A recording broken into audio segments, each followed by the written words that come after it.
Assalamualaikum warahmatullahi wabarakatuh. Perkenalkan, kami dari kelompok 1 yang terdiri dari saya, Yun Stelawati dengan NIM 336, Syifa Salsabila Nauha dengan NIM 313, Indriani Ningrum dengan NIM 315, Nurlaili Hasanah dengan NIM 337, dan Aulia Miftahul Cahyani dengan NIM 356. Di sini nanti kami akan membahas tentang bab penalaran.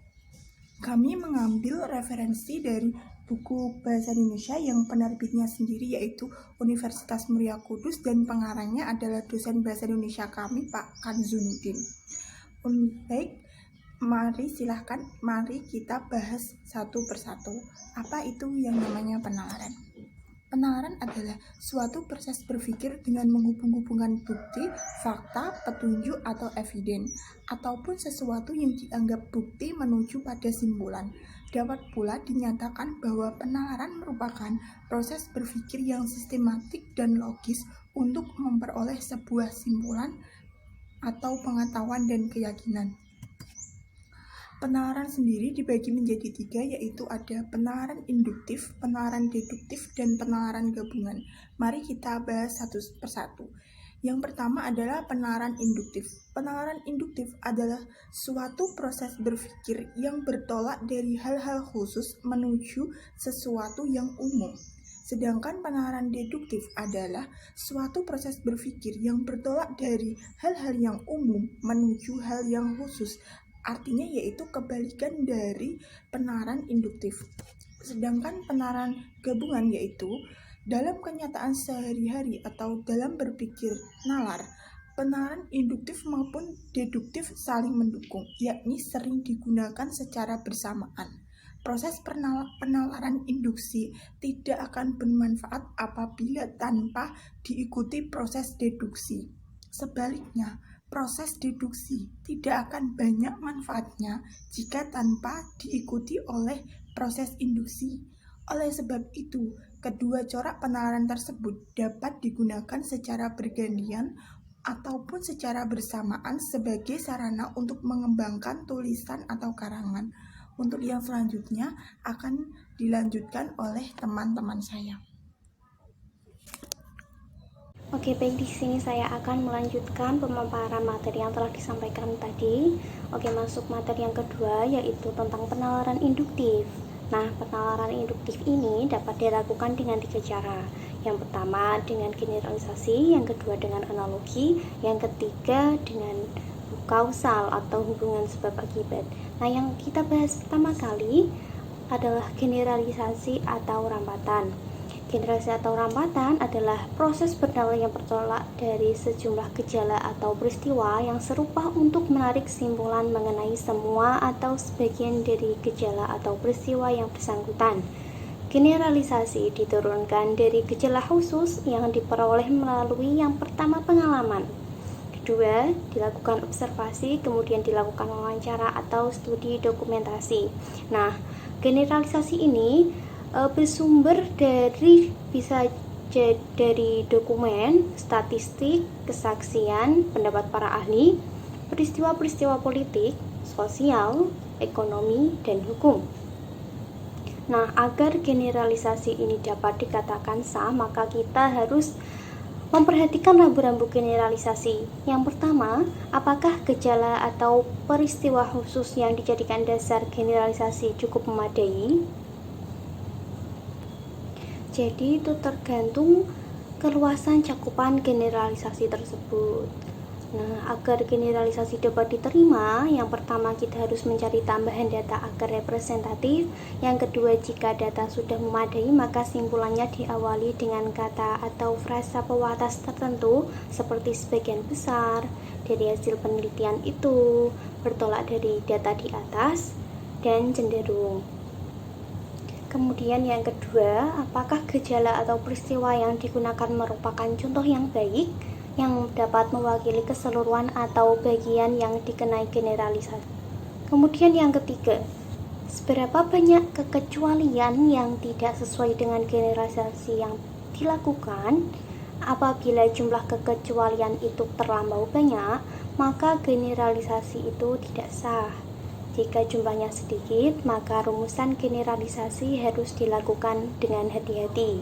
Kita harus cermat menggunakan kata atau frasa semua, setiap, seluruh, selalu, biasanya, cenderung, pada umumnya, sebagian besar, rata-rata, atau kebanyakan. Nah, yang keempat, apakah perumusan generalisasi itu sesuai dengan data-data yang diteliti?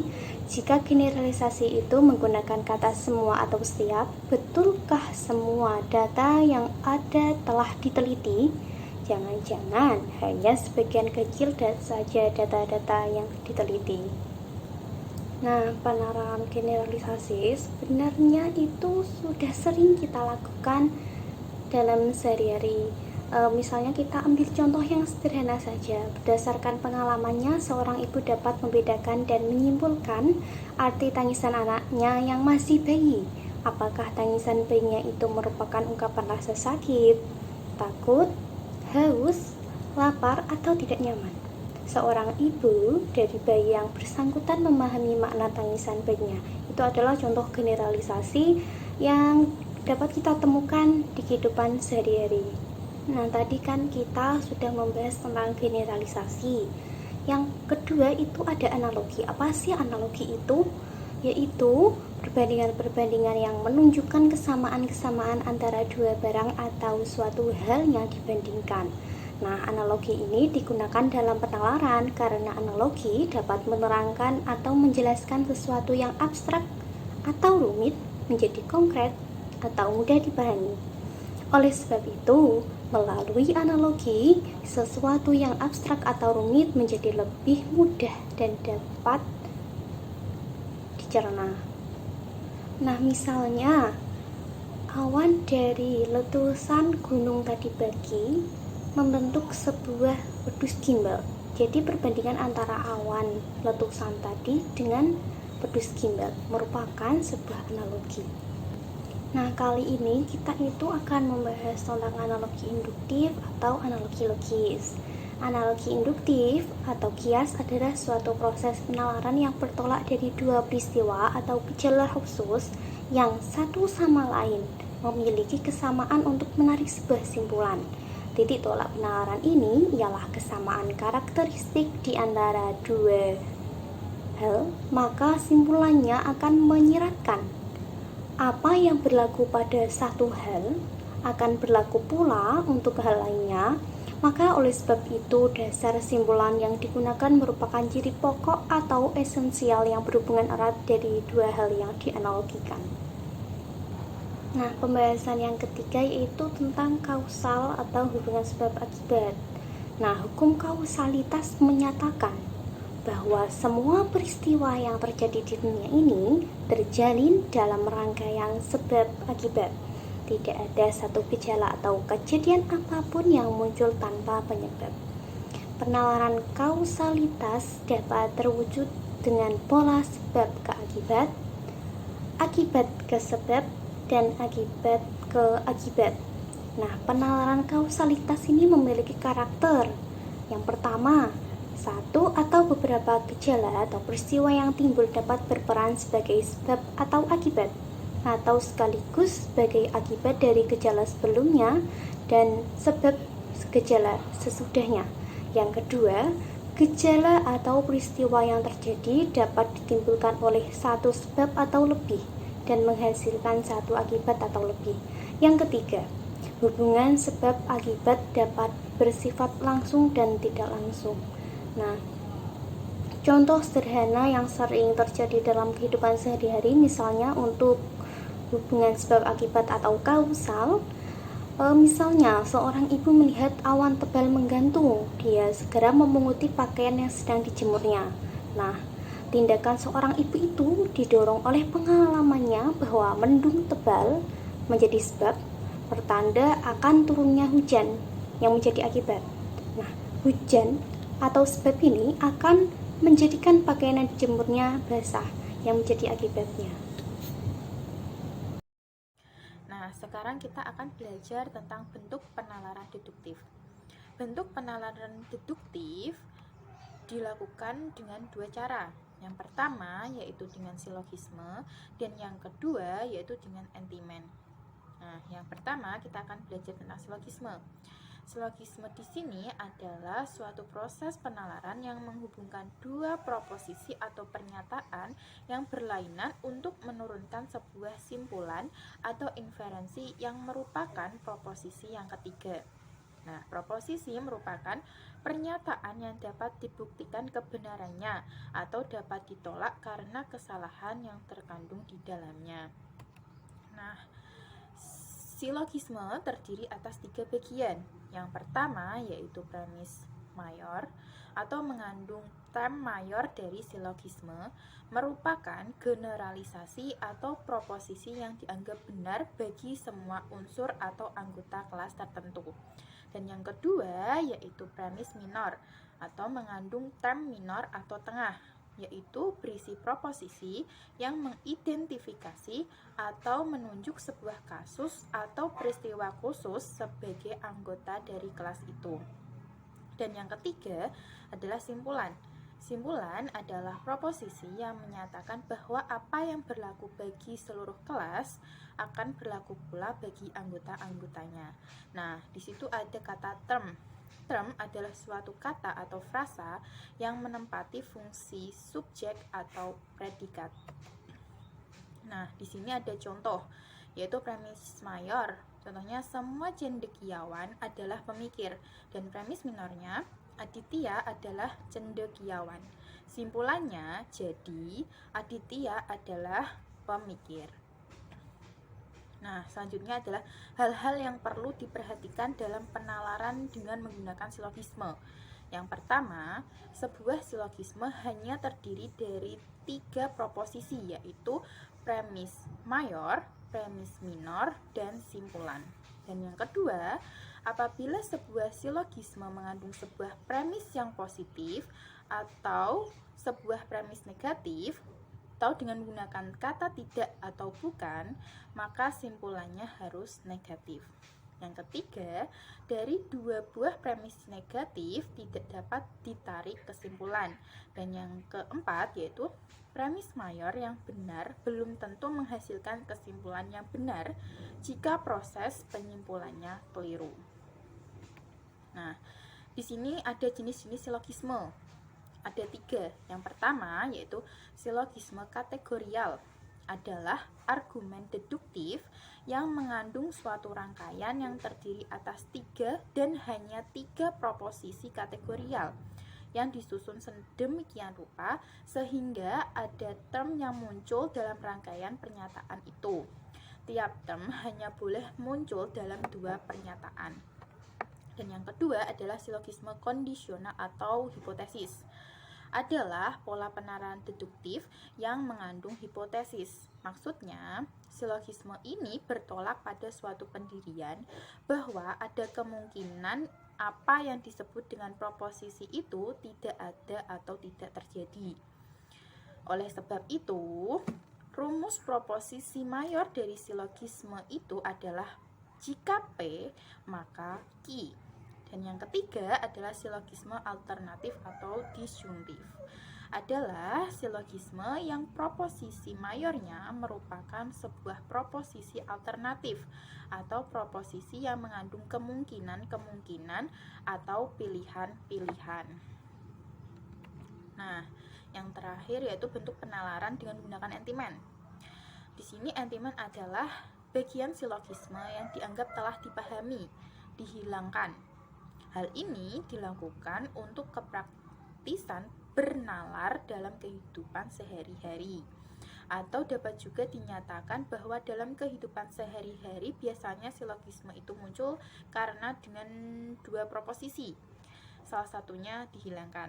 Walaupun dihilangkan, proposisi itu tetap dianggap ada dalam pikiran dan dianggap diketahui oleh orang lain. Kemudian yang keempat ada salah nalar. Salah nalar adalah kekeliruan dalam proses berpikir karena keliru menafsirkan atau menarik kesimpulan. Kekeliruan ini terjadi karena faktor emosional, kecerobohan, dan ketidaktahuan. Jenis-jenis salah nalar. Salah nalar dapat terjadi karena kekeliruan induktif, deduktif, penafsiran relevansi, dan penggunaan otoritas yang berlebihan. Jenis-jenis salah nalar. Generalisasi yang terlalu luas. Ada dua bentuk kesalahan generalisasi yang sering muncul. Yang pertama ada generalisasi sepintas. Kesalahan ini terjadi ketika seseorang membuat generalisasi berdasarkan dua atau evidensi yang sangat sedikit. Kemudian yang kedua ada generalisasi a priori. Salah nalar ini terjadi ketika seseorang melakukan generalisasi atas gejala atau peristiwa yang belum diuji kebenaran atau kesalahannya. Yang selanjutnya ada kerancauan analogi. Terjadi kerancauan analogi disebabkan penggunaan analogi yang tidak tepat. Hal ini disebabkan dua hal yang diperbandingkan tidak memiliki kesamaan esensial atau pokok. Selanjutnya lagi ada kekeliruan kausalitas atau sebab akibat. Salah nalar yang terkait dengan kekeliruan kausalitas karena seseorang keliru menentukan dengan tepat sebab dari suatu peristiwa atau hasil atau akibat dari suatu kejadian. Ya, di sini saya akan melanjutkan penjelasan dari teman saya. Yang selanjutnya yaitu kesalahan relevansi. Kesalahan relevansi terjadi apabila bukti peristiwa atau alasan yang diajukan tidak berkaitan atau tidak menunjang sebuah kesimpulan. Bentuk kesalahan relevansi antara lain yang pertama, pengabaian personal atau ignoring the question. Salah nalar ini disebabkan oleh pengalihan suatu isu atau permasalahan dan menggantikannya dengan isu atau permasalahan lain yang tidak berkaitan. Hal yang dapat menimbulkan salah nalar pengabaian persoalan ialah 1. Penyampaian masalah yang disebabkan ketidakmampuan seseorang untuk menemukan berbagai bukti yang mendasar pendapat atau simpulannya. 2. Pengabaian persoalan yang ditimbulkan oleh pemindahan bukti terhadap manusianya. 3. Penyampaian masalah yang diakibatkan ketidaksengajaan seseorang dalam membuktikan pendapat atau pikiran mitra bacanya. Yang keempat, pengabaian persoalan yang terjadi karena dorongan keinginan untuk meyakinkan orang lain dengan menyadarkan argumentasinya pada orang banyak. Yang kelima, pengabaian persoalan yang terjadi karena seseorang menggunakan bukti yang remeh. Kesalahan relevansi yang kedua yaitu penyembunyian persoalan atau hiding the question. Salah nalar ini terjadi disebabkan seseorang dalam memecahkan masalah yang kompleks atau rumit, dia hanya memberikan satu jawaban atau solusi. Hal itu menunjukkan bahwa orang yang bersangkutan telah menyembunyikan persoalan yang sesungguhnya. Salah nalar ini terjadi dalam beberapa bentuk. Yang pertama, pemikiran ini atau itu, either or thinking, terjadi karena keinginan untuk melihat atau menyederhanakan persoalan yang rumit dari dua sudut pandang yang bertentangan. Yang kedua, tidak biasa diikuti, terjadi karena suatu simpulan tidak diturunkan dari premisnya. Yang ketiga, argumentum ad misericordiem terjadi apabila argumentasi yang diajukan dimaksudkan untuk membangkitkan empati atau belas kasihan. Yang keempat, argumentum ad baculum terjadi karena seseorang merasa dirinya tidak enak, terancam, dan mengharapkan sesuatu. Yang kelima, terakhir, argumentum ad authoritatis terjadi jika seseorang menerima atau menyampaikan pendapat bukan karena alasan rasional, tetapi karena yang menyatakan orang yang memiliki kekuasaan. Kesalahan relevansi yang ketiga yaitu kurang memahami persoalan. Salah nalar ini terjadi karena seseorang mengemukakan pendapat tanpa memahami persoalan yang dihadapinya dengan baik. Selanjutnya, penyadaran terhadap prestise seseorang. Tidak semua pendapat orang lain, ahli, atau pakar yang bisa dikutip dapat dijadikan landasan untuk memperkuat argumentasi yang kita buat. Ada beberapa rambu yang perlu diperhatikan. Yang pertama, 1. Orang itu diakui keahliannya oleh orang lain. 2. Pernyataan yang dibuat berkenaan dengan keahliannya dan relevan dengan persoalan yang sedang dibahas. 3. Hasil pemikirannya dapat diuji kebenarannya. Terima kasih, demikian presentasi dari kelompok kami. Apabila ada kesalahan kata atau sikap, kelompok kami meminta maaf. Wassalamualaikum warahmatullahi wabarakatuh.